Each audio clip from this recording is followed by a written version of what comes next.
रविवार सुबह ईसाई समुदाय की प्रार्थना सभा में हुए धमाकों का एक आरोपी डोमिनिक मार्टिन पुलिस की गिरफ्त में है। धमाके में मरने वालों की संख्या 3 हो चुकी है।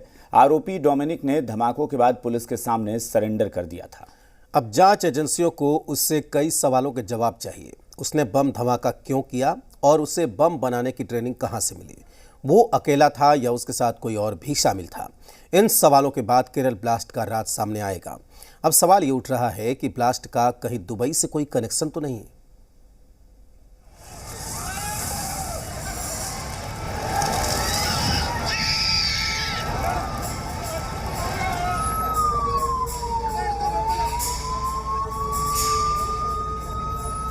केरल में ईसाई धर्म की प्रार्थना सभा में ब्लास्ट, लेकिन उस धमाके में जिस रिमोट कंट्रोल बम का इस्तेमाल किया गया था उसके तार 2800 किलोमीटर दूर जुड़े हैं।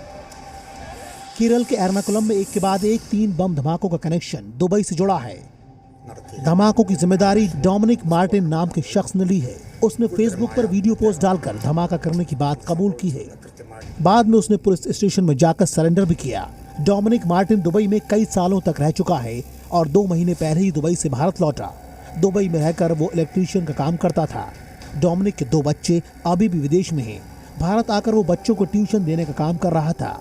डोमिनिक मार्टिन दुबई में करीब 15 साल रहा है। अब जांच एजेंसियों को भी समझ नहीं आ रहा है कि आखिर डोमिनिक ने नफरत की ट्यूशन किससे ली है। 2000 लोगों को बम से उड़ाने का प्लान बना लिया। डोमिनिक मार्टिन केरल पुलिस की गिरफ्त में है और जांच एजेंसियों के सामने कई सवाल हैं जिनका जवाब अभी भी मिलना बाकी है।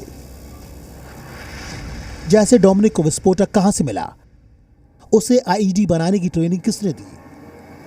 क्या दुबई में रहते हुए उसका किसी ने ब्रेन वॉश किया? किसके इशारे पर उसने ईसाई प्रार्थना सभा में धमाका किया?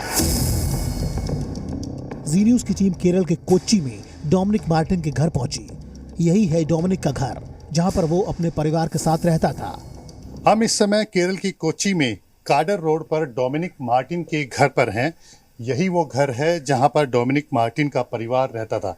हालांकि उनकी पत्नी और एक बेटी अभी भी घर के अंदर मौजूद है। हमने जब दरवाज़ा खटखटा करके बात करने की कोशिश की तो उन्होंने खिड़की से जवाब दिया कि वो किसी भी तरीके से बात नहीं करना चाहती और इस बारे में कोई भी बात वो नहीं करना चाहती है। हम उनसे ये जानना चाहते थे कि क्या पुलिस यहाँ पर आई है, क्या उन्होंने बात की है, लेकिन वो इस बात को लेकर के हमसे बात नहीं करना चाहती है। इस घर में उसकी पत्नी और एक बेटी मौजूद है, लेकिन वो मीडिया के सामने नहीं आ रही हैं। पुलिस और जांच एजेंसियों ने डोमिनिक के परिवार से बात की। जांच एजेंसी अब डोमिनिक के फोन कॉल्स को लेकर उसके हर जानकारों तक पहुंचने की कोशिश कर रही है ताकि बम धमाकों का राज सुलझा सके।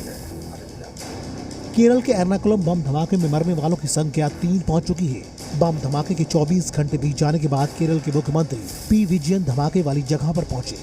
धमाका रविवार सुबह हुआ था, लेकिन सीएम सोमवार दोपहर घटनास्थल पर पहुंचे। धमाके में घायल लोगों से सीएम ने मुलाकात की। मुख्यमंत्री विजयन ने एर्नाकुलम धमाके को लेकर सर्वदलीय बैठक भी की। बीजेपी अध्यक्ष जेपी नड्डा ने आज केरल सरकार पर बड़ा हमला बोला। उन्होंने आरोप लगाया कि केरल को वॉर जोन बनाने की कोशिश हो रही है और कट्टरपंथी ताकतों पर विजयन नर्म क्यों है। Let independent inquiry take place. The government of India is in full support for that inquiry and will give all assistance which is needed. But Mr. Pinarayi Vijayan, go into the depth of it and see your underplaying, your soft peddling with radicals have brought what situation that bomb blasts are now taking place here in God's own country, that peaceful country. We cannot allow this. वहीं कांग्रेस ने केरल धमाकों को लेकर राज्य सरकार को भी जिम्मेदार ठहराया है। साथ ही केंद्र पर भी आरोप मढ़ दिया। पूजा घर में ये विस्फोट सांप्रदायिकता की ओर भी इशारा करता है। अब कैसी सांप्रदायिकता है, किसने किया, ये सब जांच का विषय है।